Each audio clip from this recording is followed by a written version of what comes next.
माननीय मंत्री जी से हम जानना चाहते हैं कि जिन बैंकों ने आवेदन के अगेंस्ट में बहुत कम ऋण स्वीकृत किया है, तो क्या सरकार ऐसे बैंकों में जो राज्य सरकार का पैसा जमा है उस पैसे को वहां से विड्रॉ करने का विचार रखती है? जैसा कि पहले भी जब हम साथ थे तो हम लोगों ने निर्णय लिया था, उसमें कि तत्कालीन वित्त मंत्री ने ये निर्णय लिया था, कई बैंकों से पैसा हम लोगों ने विड्रॉ किया था, वहां जमा नहीं करने का तय किया था। क्या आज के इस आंकड़े के आधार पर क्या सरकार ऐसे बैंकों से राज्य सरकार की राशि वापस लेकर दूसरे बैंकों में जो बैंक ज्यादा ऋण देते हैं उनमें जमा करने का विचार रखती है? सिचुएशन आप वित्त मंत्री नहीं है? नहीं, आप वित्त मंत्री नहीं है। अरे आप सिंचाई मंत्री हैं। आप सब कुछ आप तय करने वाले नहीं है। आप वित्त मंत्री नहीं है। सब कुछ आप तय करने वाले नहीं है। जवाब दें मंत्री। सब कुछ आप शांति शांति शांति आप संसदीय कार्य मंत्री भी नहीं है। आप संसदीय कार्य मंत्री भी नहीं, आप कैसे जवाब देंगे? महोदय इनको जवाब देने का अधिकार नहीं महोदय। ये संसदीय कार्य मंत्री भी नहीं है, ये वित्त मंत्री भी नहीं है, ये कैसे जवाब देंगे? जवाब दें वित्त मंत्री। हर बार एक नॉन इशू को इशू बनाने की कोशिश करते हैं।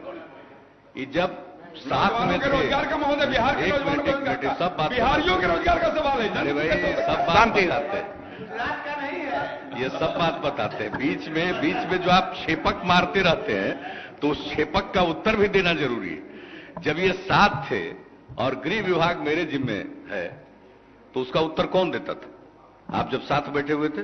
ये जवाब दीजिए ना रोजगार। अरे भाई हम देंगे नौजवानों के रोजगार का क्या होगा इसके बारे में जवाब पहले दीजिए। छेपक का तो जवाब वो तो होगा राज्यपाल के अभिभाषण पर होगा उसकी विषय। पहले इसका जवाब जानना दीजिए ना। चाहता हूं अध्यक्ष महोदय आपके माध्यम से, ताकि ये बात स्पष्ट हो सके कि जब ये सरकार में थे और गृह विभाग मेरे जिम्मे है तो गृह विभाग का उत्तर कौन देता था?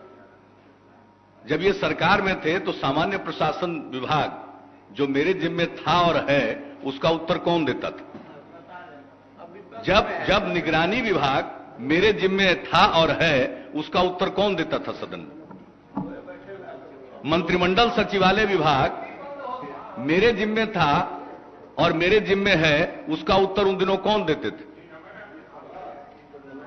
तो जब या निर्वाचन विभाग, शांति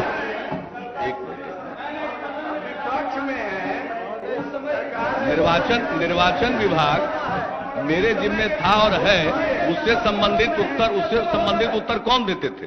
इसलिए यह प्रश्न बेमानी है कि सरकार का कौन सा विभाग मुख्यमंत्री के पास है और सदन में उस विभाग का उत्तर कौन देता है। सामूहिक जिम्मेवारी होती है मंत्रिमंडल की। और मैं यह भी पूछना चाहता हूं, जब मेरे सहयोगी तत्कालीन जो वित्त मंत्री थे वो अनुपस्थित हो गए थे, परिवार में शोक हो गया था, तो वित्त के बजट का उत्तर किसने दिया था? मैंने दिया था। ये कोई बात ही नहीं है, संसदीय परंपरा का अंग है। ये इस देश में मान्य परंपरा है।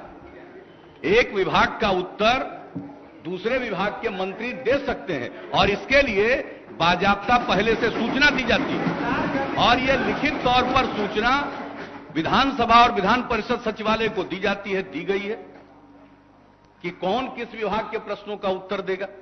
तो ये तो इनके छेपक का उत्तर है, इनका कोई आप कह दीजिए कि आपके गले में दर्द है तो उनका तो सुन लेंगे हम, लेकिन जब आप बोल रहे हैं, जब आप बैठे हुए हैं, आप यहाँ मौजूद हैं, तो आपको इस बात का जवाब देना चाहिए। देखिए आप कह रहे थे तो हम सुन लेते उनकी बात। मेरे आज भी आप कह दीजिए कि मेरे गले में दर्द है तो हम उनकी बात सुन लेंगे, लेकिन जब आप कह सकते हैं, बोल सकते हैं, तो आपको बोलना चाहिए।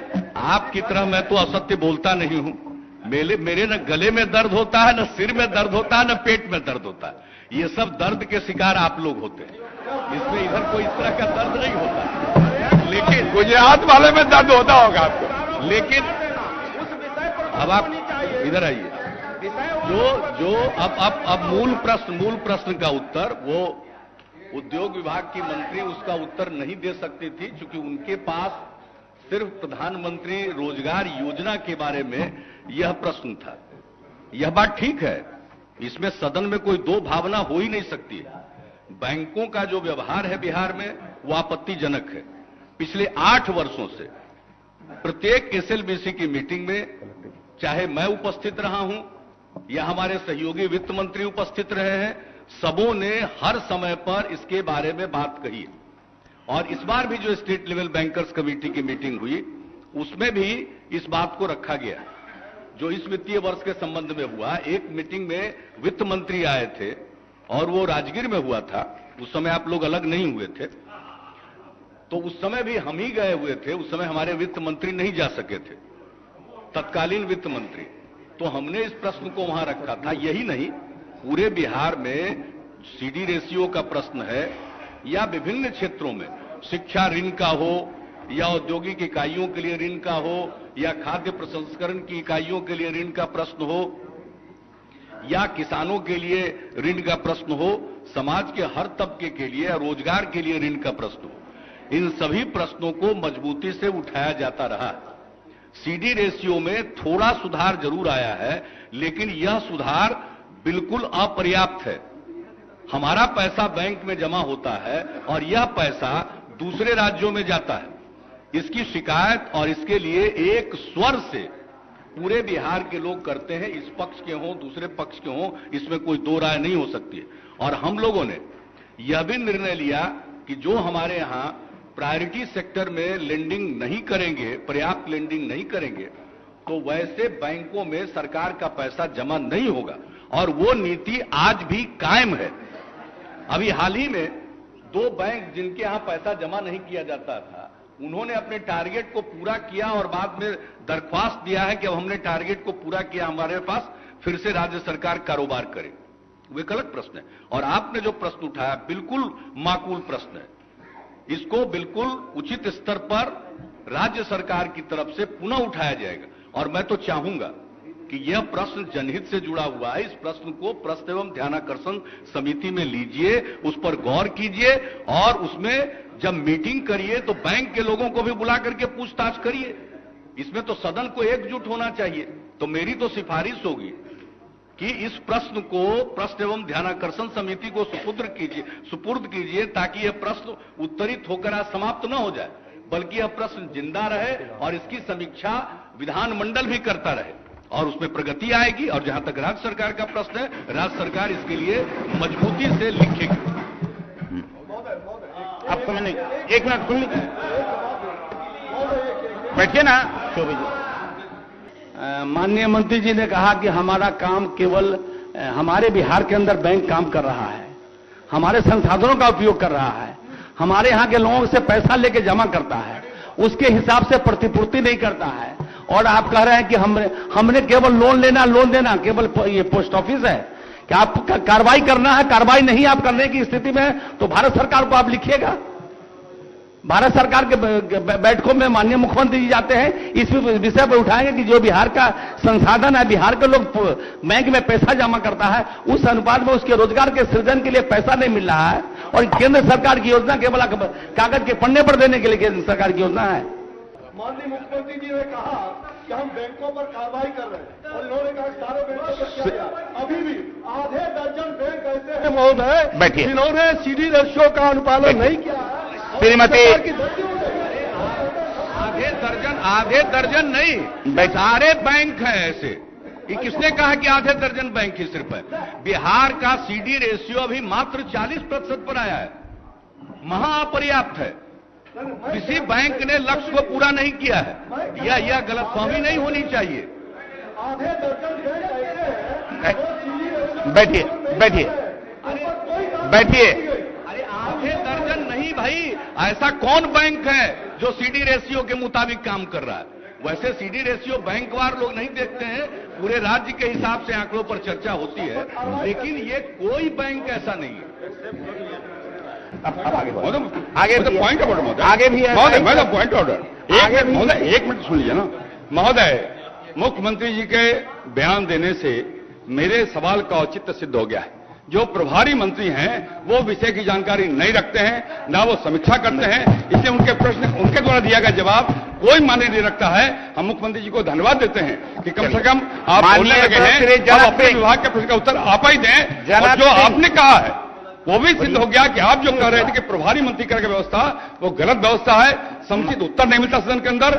और इसलिए मैं जो कह रहा था वो सत्य सिद्ध हुआ है। धन्यवाद आप। माननीय सदस्य जब साथ थे तो कभी कभी इनका भी हम सहयोग कर दिया करते थे, लेकिन ऐसा माहौल बदला है तो ऐसा ही पलटी खाए है कि पहचान में नहीं आते। अध्यक्ष महोदय, माननीय मुख्यमंत्री जी के जिम्मे मंत्री गृह विशेष विभाग, अगर वो जवाब देंगे तो मैं पूछूंगा, अन्यथा वो जवाब माननीय मुख्यमंत्री जी के जिम्मे है। अगर वो नहीं जवाब देंगे तो मैं इस प्रश्न को नहीं पूछूंगा।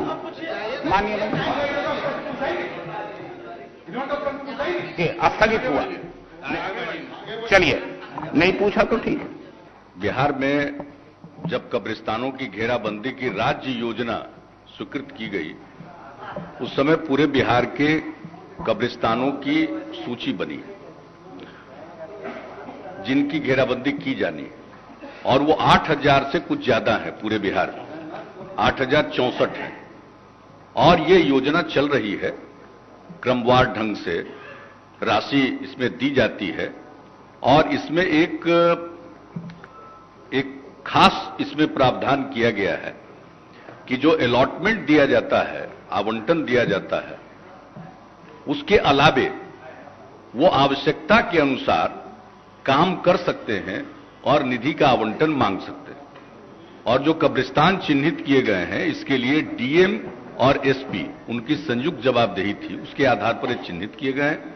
प्राथमिकता उन्हीं को निर्धारित करना है, क्योंकि लॉ एंड ऑर्डर प्रॉब्लम या किसी प्रकार की समस्या आती है तो उन्हीं की जवाबदेही है। सांप्रदायिक सद्भाव बनाए रखने में किसी भी प्रकार की अशांति न फैले, उनकी संयुक्त जवाबदेही है, इसलिए ये उन्हीं पर छोड़ा गया।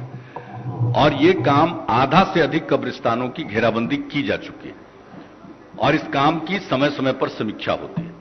माननीय सदस्य ने कुछ सुझाव दिए हैं, उसके आधार पर भी अगर पूर्वी चंपारण जिले के अंदर अगर ऐसे कब्रिस्तान जहां कुछ समस्या उत्पन्न हुई और वो प्राथमिकता की सूची में नहीं आए हैं, तो बदली हुई परिस्थिति के मुताबिक पुनः वहां के डीएम और एसपी को निर्देशित किया जाएगा कि इस परिप्रेक्ष्य में, इस संदर्भ में वो प्राथमिकता की सूची में कोई अगर संशोधन करना चाहें तो वो करें, क्योंकि ये सतत चलने वाली प्रक्रिया है। और स्पॉट पर जो अधिकारी जिनको इसकी जवाबदेही सौंपी गई है और वो जिम्मेवार बनाए गए हैं, तो ये उनकी जवाबदेही है। लेकिन सदन में माननीय सदस्य ने इस बात को कहा है, तो इस आलोक में उनको निर्देशित किया जाएगा, नंबर 1। और नंबर 2, मुझे बहुत खुशी हुई है कि माननीय सदस्य ने कब्रिस्तान की घेराबंदी के प्रश्न को उठाया।